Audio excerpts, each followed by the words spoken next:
దేవుని పాదాలు పట్టుకుని కన్నీటి బాగుంది. దేవుని పాదాలు కడిగి గుండెలైపోయింది. సంవత్సరాలు గడిచిపోయింది. ఒకసారి కూడా కన్నీటి బాగుంది. నా పాపాల విషయం పశ్చాత్తాపడాలి. నన్ను క్షమించండి, నన్ను క్షమించండి. పశ్చాత్తాపడాత్మను దయచేయండి. దేవుడు నియమిస్తాడు. పశ్చాత్తాపడాత్మను దయచేయండి. గురువులు ఆత్మ పాపాత్మ సేవలే పశ్చాత్తాపడి ప్రార్థన చేసుకుని ఆత్మ కన్నీటి ప్రార్థనాత్మను దయచేయండి.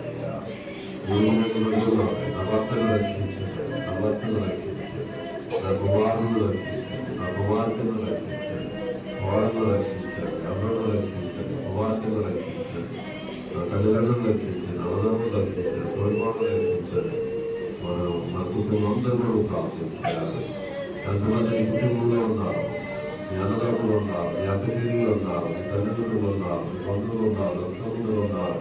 వారందరి కోసం ఏడ్చి ప్రార్థన చేస్తున్నావా? యేసు ప్రభు మనందరి కోసం రక్తం దాచాడు. యేసు ప్రభు మనందరి కోసం ప్రాణం పెట్టాడు. యేసు ప్రభు ప్రపంచం అందరి వరకు కూడా ప్రాణం పెట్టాడు, రక్తం దాచాడు కదా. మనం కన్నీళ్ళనే రాసిపోతారు.